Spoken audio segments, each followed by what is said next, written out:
ইতালিতে বেড়ে ওঠা শিশুদের বাংলা ভাষা ও কৃষ্টি সংস্কৃতি জানাতে রোমে ঐতিহ্যবাহী শিক্ষা প্রতিষ্ঠান সেন্ট সেলে আদর্শ বিদ্যানিকেতনে ৫২তম মহান বিজয় দিবস উদযাপন করা হয়েছে।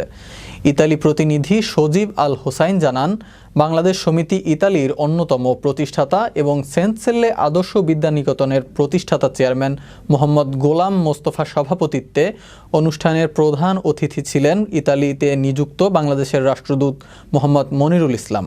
দূতাবাসের প্রথম সচিব আসিফ আনাম সিদ্দিকী, বাংলা কমিউনিটির লিটন হাজারি সহ স্থানীয় ব্যক্তিবর্গ ও অভিভাবকবৃন্দ উপস্থিত ছিলেন। সেন্ট সেলে আদর্শ বিদ্যানিকেতনের প্রধান শিক্ষিকা অতসী সাহার পরিচালনায় এবং শিক্ষিকা রেশমা ফারিয়া ও আসমা আক্তারের যৌথ সঞ্চালনায় বিশেষ সম্মাননা পর্ব অনুষ্ঠিত হয়। এ সময় প্রথম সাময়িক পরীক্ষার ফলাফল এবং মেধাবী ছাত্রছাত্রীদের সম্মাননা প্রদান সহ ছাত্রছাত্রীদের চিত্রাঙ্কন প্রতিযোগিতায় অংশগ্রহণকারীদের সার্টিফিকেট প্রদান করা হয়।